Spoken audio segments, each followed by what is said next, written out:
Hey guys, welcome to another episode of Project Build. This episode we're going to be looking at doing the cam follower on this 2007 Audi A4 2-liter FSI E1 FSI.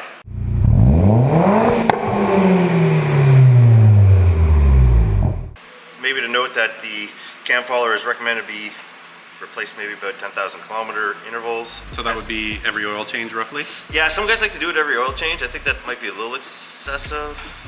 I don't know, the opinions out there. There's a lot of dispute on the topic. There is, because some of them do get destroyed pretty quickly by the looks of it, and some seem to last longer than others. Anyways, if it's never been done and you don't know if it's been done, it's definitely something you're gonna want to check.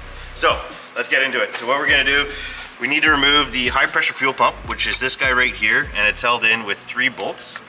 This guy here, and I think there's that one down here. So we might have to take this Schrader valve off to get to that bottom one to make sure we get proper contact with that torque. Now the top one's pretty easy to get to, and then the bottom 2 we need to remove some of this clutter at the top here. So we're going to start with probably just some electrical connectors and swing those out of the way. We have the PCV line that routes around here, and I've got some WD-40 to help ease those O-rings out. Then we have the high pressure fuel line that we have to, or low pressure fuel line that we have to disconnect and swing out of the way as well. And that should give us enough access to get under there and pull that thing out. So we're going to disconnect the fuel line, and I've obviously depressurized the fuel pump by pulling the fuse and letting it run. So I've got a 17 mil on the back and a 14 mil on the front, and this should just pop right open. And you want to keep some rags around just in case there's some unrelieved pressure in there. Oh, thank you. That might expel from the line after I do the PCV line. So we're gonna do the PCV.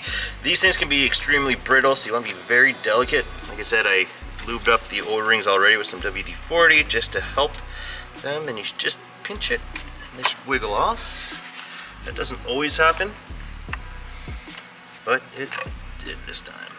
Put that in a safe spot, and we'll get this little bracket off so we can get a little bit more room working around these connectors. There we go. Now we'll get the 2 sensors off the pump. Little persuasion, there we go. This, that, get these out of the way. Now I think I'm going to take the Schrader valve off, and I've got a high pressure fuel line that I do have to take off at the bottom there. That's going to be a little tricky, but it's just a tight spot. Oh, good thing there's no PCV lines there. This might leak a little fuel. Oh, still some buildup in there that we'll have to try to catch. This is going to have some higher PSI because it's a high pressure fuel line, so you let that bleed off as long as you want. It might take a couple minutes, and then come back and undo it completely. So while that's bleeding off, the high pressure fuel line, I'm just going to go ahead and just crack the 3 bolts that are holding the high pressure fuel pump on. Now if you're someone that likes to replace these things at every oil change, they do make stud kits for these 3 bolts because it is going into an aluminum housing that they can strip over time because people like to over torque them.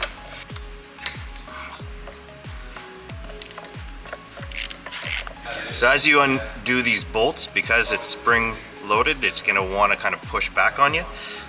Depending on where the lobe of the cam is, sometimes it's going to be stronger. You could try rotating the motor just a little bit just to get some of that pressure relieved. You can see it kind of pushing itself back. So you want to undo them equally, no different than when you're putting it back in. Okay, so now that it's nice and loose, I'm going to get that high pressure fuel line out now that it's released all its pressure. There we go, okay. You can push down on it a little to compress it, just to load it so you're not fighting this bolt so much. But it's really hot, so it's kind of hot. So there's still a return line on the bottom that's connected. It's rubber, so it's flexible. What I want to do here is pull it straight back and out and tilt it towards me, and first get my bolts out.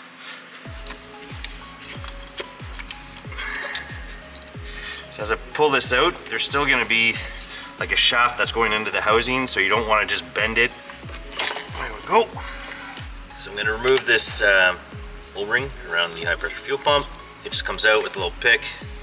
Get a new one in there. And then for the cam follower, I'm just going to stick my finger in it and pull it out. This thing's supposed to have 10 years on it. And actually, doesn't look too bad. So the theory of having to replace them every oil change, kinda debunked. The inside doesn't look too bad either. I don't know if this is an OEM piece or an aftermarket, but most likely OEM if it's still intact after 10 years. So we'll go ahead and replace that. Here's a proper way to pre-oil your cam follower. You probably dunk it into a jug of oil if you wanted to. This is good enough. Get the inside too, all nice and lubed. And we're gonna just feed that guy right back in like that. And then we're gonna put an O-ring on.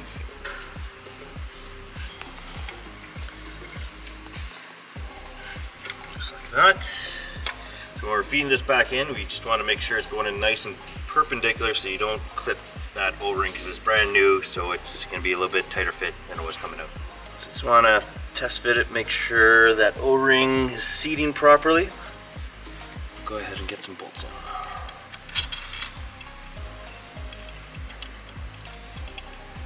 You want to make sure you're not cross-threading these because that could happen very easily. The third guy. Right there. If they're not going in by finger, you're doing it wrong. The bolts are not cross-threaded. I'm just going to draw it in with the ratchet evenly around, so that way it doesn't go in contorted or misaligned. These things are not torqued very high, so you don't want to just fully send it. And we'll go ahead and reconnect our high pressure fuel line, Schrader valve, everything else that came out. So after I just installed that high pressure fuel line by hand, I'm gonna just give it a few beans with the 17 mil to tighten it up. I had to modify a wrench to make this happen. So I'm gonna put my Schrader valve back in. This thing doesn't need to be terribly too tight either. Put our cap on. I'm gonna just redo our electrical here. This was routed underneath the PCV.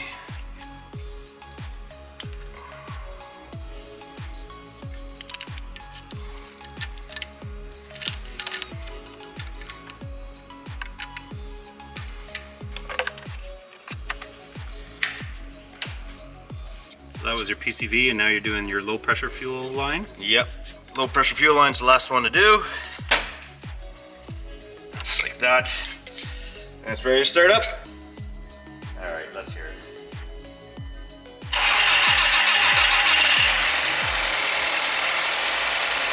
Oh, it almost doesn't sound like a diesel anymore.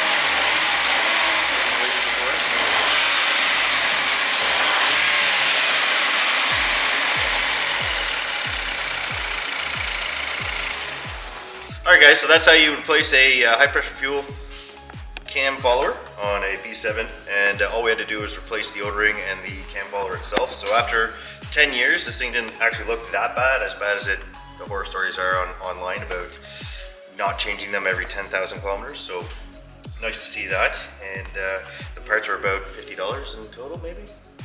Yeah, so fairly cost effective to just throw in as preventative maintenance. So What brand and what's the part number on that piece? this is an INA specifically. We didn't go with OEM.